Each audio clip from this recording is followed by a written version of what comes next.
I'm sitting down. I'm actually doing some work in my community. There's an older woman who I drive around constantly. Whenever she needs anything, I just tell her I got her. She just hurt herself, so I'm taking her to the store. She's handling her business. But something came up this morning because I've had a pretty eventful morning where I've been receiving a lot of information. Hold on, let me see what's going on with the screen.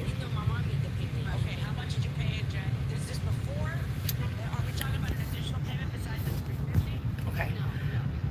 I'm not sure what's going on with the screen, but okay, anyway, let's do it this way. So yeah, something came up today. So, you know, as you guys, if you guys watch my earlier videos, I talk about the fact that I'm with my twin flame, and I talk about, you know, all the synchronicities that kind of led us to one another, and you know, all the synchronicities that are just kind of in our lives.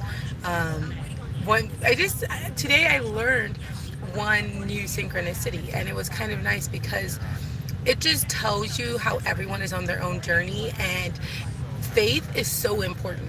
Faith is so important because you don't know what's occurring in another person's life that is ultimately going to affect you. Do I have these on backwards? I do. Um, you just don't know. So it's so important to have faith and just be ready for and be ready for your blessings to come in. And the reason why I'm saying this is because when we met at a bar. I know that's like not super fancy or like romantic or anything, but everything kind of worked. Like, it's crazy how it just all happened. Long story short, I moved to Sacramento, California so that I could start over. You know, I was making a lot of money, but I didn't like my job, and I was kind of stressed out. I just started becoming an alcoholic because I was so stressed out with life, and I never really drank. So it's just like, oh, I started drinking, and then I just didn't stop drinking. But then I ultimately stopped drinking before I even moved out. So like I was alcoholic for like a month.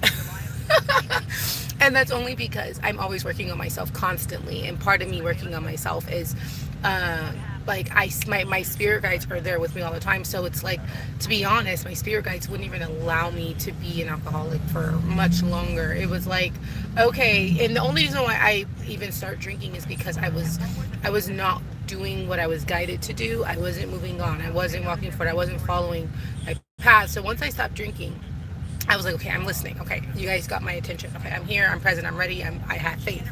With that, I moved totally out of my comfort zone, moved my child with me. My son at the time was 3. We moved. I left my car behind because even with my car, it needed something done to it. I'm like, you know what? I'm not ever going to carry any baggage to my future. I'm just going to, start completely over. And so, um, yeah, I did. I left it. I ended up buying a new car. I got a new job. I just, started completely over. And part of that was like, I did want to find someone. I'm a relationship type of girl. I don't like being single. I don't like casually dating. I don't like talking to multiple people. I'm like a committed relationship type of girl. So if I like being with one person, but I wanted the right one person. And it was even to the point at this point where I was like, maybe there's not that one person for me because I'm so complex.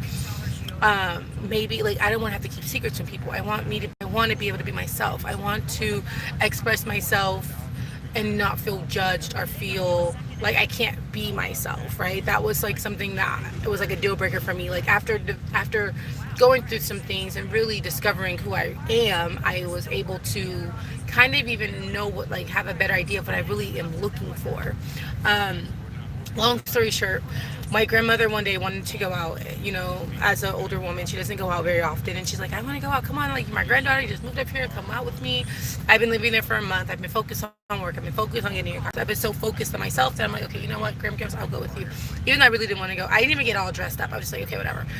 And I'm like, it's right down the street, I'll drive us. Okay, let's go. And we even picked up her friend.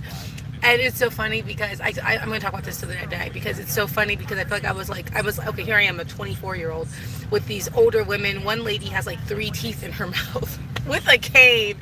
It was just like, it was just so funny, like, the situation. And I get there, so we're hanging out, people are buying us drinks, okay, whatever. So we're drinking, we're having fun, or we're not even having fun, we're just chilling. I'm just on my phone chilling, so my phone died. And then my husband walks in. Oh, this guy walks in, and I don't even notice him. It's whatever. But I did notice him. I think no, I don't know. I don't think I noticed. I think he sat near us, but I didn't notice him when he walked in because I was just so in my phone. I'm not. I wasn't.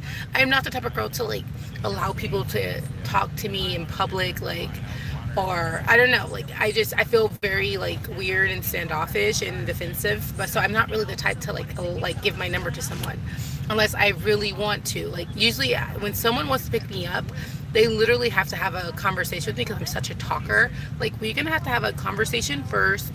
Let me see what you're about. Let me see how the conversation goes, and then I'll see what I want to do.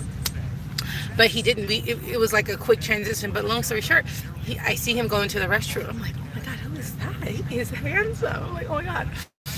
And this whole conversation started because I was like, honey, it's just like the first day I met. No. He was telling me how men he knows think that just because a girl smiles at them that they take it as like, oh, the girl likes you. And I'm like, what? That doesn't make sense. I'm like, no. Then I start thinking like, well, I guess I was staring at you. I mean, I did smile, but I was like, no, that's different because I was staring at you. I was like this. I was like following him from the bathroom, which is so awkward. Can you imagine? You come out of the bathroom and you have this girl just staring at you with crazy eyes. And look, I mean, I have the potential to have crazy eyes.